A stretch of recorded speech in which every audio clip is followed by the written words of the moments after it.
ক্ষমতাচ্যুত সাবেক প্রধানমন্ত্রী শেখ হাসিনার বোন শেখ রেহানার মেয়ে টিউলিপ রিজওয়ানা সিদ্দিককে গ্রেফতার করতে ইন্টারপোলের মাধ্যমে রেড নোটিশ জারির নির্দেশ দিয়েছেন আদালত।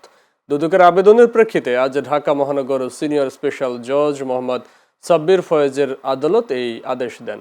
দুদকের পক্ষে সহকারী পরিচালক AKM মুর্তুজা আলী সাগর তার রেড নোটিশ জারির নির্দেশ চেয়ে আবেদন করেন। আবেদনে বলা হয়, আসামি টিউলিপ রিজওয়ানা সিদ্দিক রাজুকের আইন কর্মকর্তাকে প্রভাবিত করে ইস্টার্ন হাউজিং লিমিটেডের ফ্ল্যাট বিক্রির অনুমোদন দিয়েছেন। এটি তিনি তার খালা শেখ হাসিনার প্রধানমন্ত্রী হিসেবে ক্ষমতায় থাকা ও রাজনৈতিক প্রভাব কাজে লাগিয়ে করেছেন। এর মাধ্যমে তিনি ও সংশ্লিষ্টরা অবৈধ সুবিধা নিয়েছেন। মামলার আগে টিউলিপ রিজওয়ানা সিদ্দিক দেশ ত্যাগ করেছেন এবং প্রমাণ ও আলামত ধ্বংসের চেষ্টা করছেন।